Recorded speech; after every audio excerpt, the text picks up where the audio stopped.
Hello friends, मैं फिर से आ चुका हूं आप लोगों के लिए एक नए एपिसोड के साथ। तो हेलो गाइस, मैं हूं राज और आप लोग देख रहे हैं राज द स्टोरी।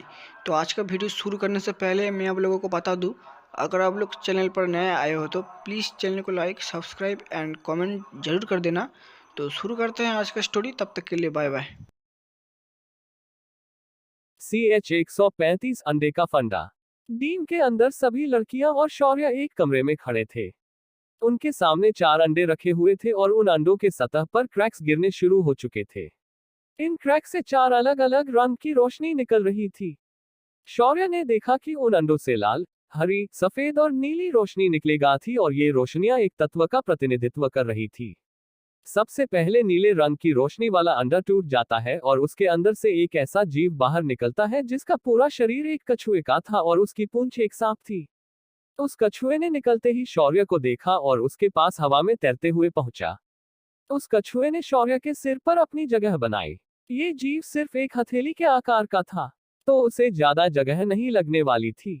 तभी दूसरा लाल रंग का अंडा टूटा और एक छोटा गरुड़ पक्षी बाहर निकला, जिसके शरीर से भयंकर आग की लपटें निकल रही थी। वह गरुड़ पक्षी भी शौर्य के सामने उड़कर चला आया और शौर्य के आंखों में देख एक चीत्कार से चीखा और शौर्य के चारों ओर फेरे मारने लगा। आखिर बहुत देर बाद वह पक्षी शौर्य के कंधे पर जाकर बैठ गया। तभी तीसरा और चौथा अंडा भी टूट गया और हरे रंग के अंडे से एक सांप जैसे दिखने वाला मगर जिसे हाथ थे वह बाहर निकला। इस सांप के लंबे हरे रंग के बाल थे और उसके सिर पर सिंग थे।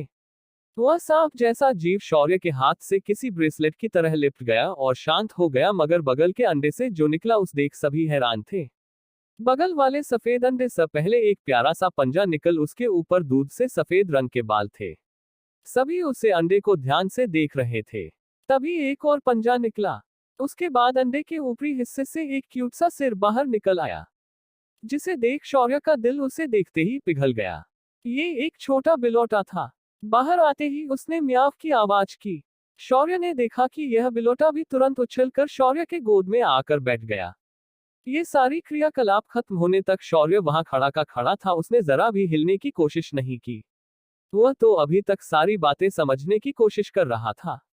उसने अपने शरीर पर चिपके सभी जीवों को देखा और फिर माया और चित्रा को देखने लगा। वे दोनों इस वक्त आंखें फाड़कर उन जीवों को देख रही थी। उनकी हालत देख शौर्य बोला, अब तुम दोनों आगे कुछ बोलोगी भी या सिर्फ इसे देखते रहोगी? यहाँ मेरा सिर घूम रहा है। तभी चित्रा शौर्य के कंधे पर बैठे गरुड़ पक्षी को छूते हुए बोली, ये अग्नि गरुड़ है। इसे फीनिक्स भी कहते हैं आज के समय में। और ये कछुआ जिसमें एक शरीर में 2 जीव रहते हैं, इसे अकूपा कहते हैं। कहते हैं कि ये जीव जल तत्व का स्वामी है। तभी माया आगे आए और हाथ पर लिपटे सांप जैसे जीव को देखकर बोली, ये वृत्रा है। ये एक ऐसा जीव है जो भू तत्व और जीवन तत्व का स्वामी होता है। ये जीव उन जीवों में से एक है जिसे एक ही समय एक से ज्यादा तत्वों का नियंत्रण करने की क्षमता होती है। और आखिर में ये बिल्ली जैसा दिखने वाला जीव कोई आम जीव नहीं है, ये एक सफेद शेर है जो वायु और दामिनी मतलब विद्युत तत्व पर नियंत्रण रखता है। शौर्य ने ये सब ध्यान दे सुना और फिर अपने शरीर पर से सभी जीवों को नीचे उतार दिया और उन्हें अपने सामने रखकर उन्हें ध्यान से देख रहा था। इस वक्त ये सारे जीव छोटे और बहुत ही प्यारे लग रहे थे। उन्हें देख शौर्य का भी दिल पिघल रहा था। तभी सिस्टम की चिढ़ाने वाली आवाज आई, बधाई हो होस्ट, तुम तो सच में पापा बन गए। वो भी 4-4 बच्चों के। मुझे तो अब बहुत खुशी हुई। ये सुनकर शौर्य के ओंठों के किनारे हिलने लगे। उसे इस वक्त बहुत ज्यादा गुस्सा आ रहा था। वह अपने दिमाग में ये कल्पना कर रहा था कि वह आने चारों बच्चों के साथ मतलब जीवों के साथ सिस्टम को पकड़कर उसके गाल खींच खींच कर उसे सुझा देंगे। साथ ही वे सब सिस्टम के सामने आइसक्रीम और उसके बाकी की खाने की चीजें उसे दिखा दिखा कर खा रहे थे। साथ ही वे लोग उसे पकड़कर पीट भी रहे थे। तभी सिस्टम बोली, ओ 4 बच्चों के पापा, अब अपने बच्चों का ध्यान रखो और उन्हें अपना खून पिलाओ ताकि तुम उनसे मन से कनेक्ट हो जाओ, तो तुम्हें उन्हें समझने में आसानी हो जाएगी। ये सुनकर शेर ने तुरंत अपने उंगली को काटा और अपने खून की 4 बूंदें उन जीवों के मुंह में डाल दी। शौर्य का खून दैवीय स्तर तक पहले ही पहुंच गया था, जिस वजह से उसके खून की क्वालिटी बहुत ज्यादा थी और वह बेहद ताकतवर भी था। शौर्य के खून की बूंद उन जीवों के मुंह में जाते ही सारे जीव अचानक कांपने लगे और देखते ही देखते उनका आकार तुरंत बदलने लगा। कुछ ही देर में सारे जीव एक मध्यम आयु के जानवर जितने बड़े हो गए और शौर्य के दिमाग में उनकी आवाजें सुनाई देने लगी। स्वामी, आपके रक्त की ऊर्जा बहुत स्वादिष्ट है, मुझे और चाहिए। वृत्रा शौर्य से अपनी जीभ बाहर निकालते हुए बोला। वहीं वह छोटा बिलोटा भी अब एक पूरी तरह विकसित बिल्ली जितना हो चुका था। उसने उछलकर शौर्य के गालों को चाटा और फिर उसे अपनी प्यारी आंखों से देखते हुए बोला, स्वामी, क्या वो आप थोड़ा और खून दे सकते हैं? मैं ज्यादा नहीं, थोड़ा ही चाहता हूँ। शौर्य ने जब उसे देखा तो उसके माथे की नसें उभर आई। तभी एक छोटे लड़की की आवाज आई और वह अग्नि गरुड़ शौर्य के कंधे पर चढ़ गई और कान में अपनी चोंच डालकर उसका कान खुजाते हुए बोली, स्वामी, मुझे भी थोड़ा और खून मिल जाता तो मैं भी खुश हो जाती, मुझे भी थोड़ा दे दो। तभी वह कछुआ उड़कर आकर सिर पर बैठा वह और उसकी पूंछ दोहरी आवाज में बोले, मुझे आपका खून नहीं चाहिए, आप मुझे बस आपका थोड़ा मांस दीजिए जो आपके खून से कम स्वादिष्ट होगा। शौर्य ने उनकी सारी बातें सुनी और फिर गुस्से से बोला, मैं कोई खून की फैक्ट्री नहीं हूं जो तुम्हें बार बार अपना कीमती खून निकाल कर दूं। पहले तुम अपनी अहमियत साबित करो, फिर मैं सोचूंगा। इतना कहकर शौर्य ने उन सभी को नीचे उतार दिया और वहां से चला गया। सभी जीव उसे जाते देख निराश हो गए। इस वक्त बगल में खड़े सभी लोग उन जानवरों को ध्यान से देख रहे थे। इतनी देर से जो भी बातें शौर्य और इन जीवों में हुई उसे किसी ने भी नहीं सुना था। वे सब अपने आत्मिक मन से शौर्य के साथ बात कर रहे थे। उन लोगों ने शौर्य की आखिरी बात सुनी थी जो कि उनके अहमियत के बारे में थी। माया ने कुछ सोचा और उन जीवों से बोली, तुम सब तो दैवीय जीव हो, तो तुम्हें अब अपनी ताकत और खुद को विकसित करना पड़ेगा। जैसे कि स्वामी ने कहा, तुम्हें अपनी अहमियत स्वामी के सामने साबित करनी पड़ेगी। तुम सभी को अपने अपने जन्म से जो गुण मिले होंगे तो उनका उपयोग करके अपनी शक्तियां बढ़ाओ ताकि स्वामी तुमसे खुश हो जाए। माया की बात सुनकर सभी जीव उसकी बात समझ गए थे। वे तुरंत एक दूसरे को देखकर कुछ सोचने लगे और फिर वहां से बाहर उड़ गए। सभी जीव उस जगह पहुंच गए जहां शौर्य था। शौर्य इस वक्त अपने कमरे में बैठ अपने दिमाग में ये सोच रहा था कि क्या वह किसी दैवीय योजना का हिस्सा है या फिर उसे ये सब गलती से मिल रहा है। ब्रह्मदेव ने उसे क्यों समरलोक जाने के लिए कहा? क्या रखा है समरलोक में उसके लिए? इन सवालों के बारे में शौर्य सोचे जा रहा था। तभी उसके सारे जीव उसके कमरे के खिड़की से अंदर आए और उसके सामने बैठ गए। उन्हें ऐसे अपने पीछे आते देख शौर्य को अब उनके चिपकूपन से चिढ़ महसूस हो रही थी। तभी वृत्रा शौर्य से बोला, स्वामी, हम आपके साथ रहना चाहते हैं। हम आपको वचन देते हैं कि आने वाले समय में हम अपने अभ्यास से खुद को अधिक शक्तिशाली बनाएंगे। आपको हम हमारी अहमियत साबित करके दिखाएंगे। बस आप हम पर विश्वास रखिए। अब हम खुद को अधिक शक्तिशाली बनाने के लिए यहाँ से दूर जाने वाले हैं। जब हम वापस आएंगे तब आप हमें एक नए रूप में देखेंगे। सभी जीवों ने शौर्य को प्रणाम किया और वहां से निकल गए। शौर्य ने उन्हें जाते वक्त देखा तो उसका दिल भी बहुत खुश हुआ।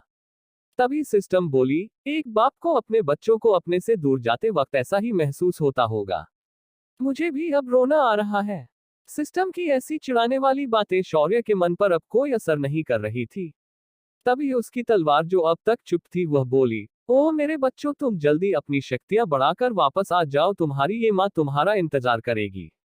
शौर्य को अब अपने सिर में दर्द महसूस होने लगा और वह बोला, तुम दोनों अब तुम्हारा सारा इमोशनल ड्रामा बंद भी करोगी या मैं तुम दोनों को डायमेंशन में डालकर चुप करा दूं। ये सुनकर दोनों चुप हो गई। शौर्य ने फिर कुछ देर और आराम किया और युद्ध के अभ्यास के मैदान में पहुंच गया। इस वक्त तक सारी लड़कियां यहां जमा हो चुकी थी। शौर्य के आते ही सभी लड़कियां एकदम किसी सेना की तरह सीधे खड़ी हो गई। शेर ने उन्हें देखा और बोला, आप सभी को जैसे कि मैंने बताया था कि आप लोगों में से जो लोग अपने आप को मेरे शर्तों पर खरे पाते हो वे लोग आगे आए। मैं चाहूंगा कि पहले आप मुझे अपनी काबिलियत साबित करो। इसके लिए आप लोग मेरा साथ एक प्रैक्टिस मैच करोगे। आपको अपनी पूरी ताकत लगाकर मुझे हराने की कोशिश करनी होगी। अगर आप मुझे हर पाए या मुझे इम्प्रेस कर पाए तो मैं आप लोगों को एक खास ट्रेनिंग दूंगा। उसके बाद हम बाहर की दुनिया में जाएंगे और हमारे दुश्मनों को ढूंढकर हम खत्म करेंगे।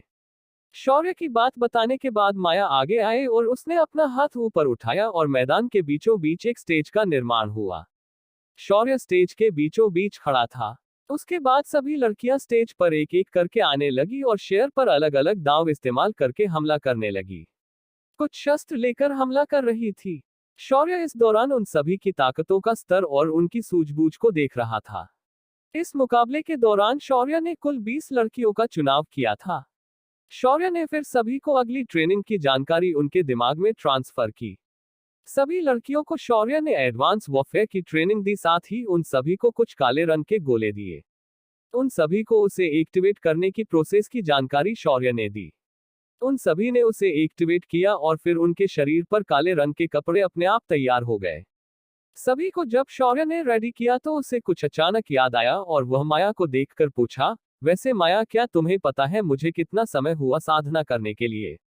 शौर्य की बात सुनकर माया ने अपने माथे पर हाथ रख दिया और बोली, स्वामी, आपको अंदर आके 6 महीने से ज्यादा समय हो गया है।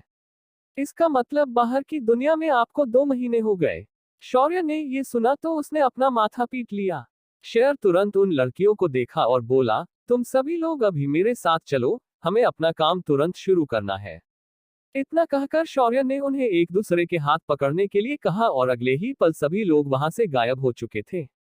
जब शौर्य और बाकी लड़कियों डोमेन के बाहर आए तो शौर्य ने उन लड़कियों में से एक लड़की को उनका लीडर चुना। उसका नाम आद्या था। शेर ने उसे अपना बैंक कार्ड दिया और उसे सभी के अकाउंट बनाकर सभी के अकाउंट पर समान रूप से पैसे को बांट लेने के लिए कहा। साथ ही उन्हें अपने अपने पुराने घर जाकर अपने डॉक्यूमेंट्स कलेक्ट करने के लिए कहा। सभी लड़कियां अपने अपने काम पर लग गई। शौर्य फिर अपने विला पर लौटा तो देखा कि सभी लड़कियों के चेहरे उतरे थे। साथ ही विराज और ऋषिका भी वहां मौजूद थे। जब विराज ने शौर्य को देखा तो वह तुरंत उठकर शेर से गले मिल गया और बोला, भाई तू ऐसे कहाँ चल जाता है मुझे नहीं पता, लेकिन तेरे जाने के बाद हमेशा मुसीबतें हमारा एड्रेस ढूंढते हुए हमारे पास आ जाती है। ये सुनकर शौर्य ने सभी को देखकर पूछा, क्या हुआ भाई, सबके चेहरे ऐसे लटके क्यों है? सब ठीक तो है? ये सुनकर जिया और प्रिया भी शौर्य के गले लग गई और बोली, भाई कुछ भी ठीक नहीं है, हमारे परिवार पर अब एक और नई मुसीबत आई है।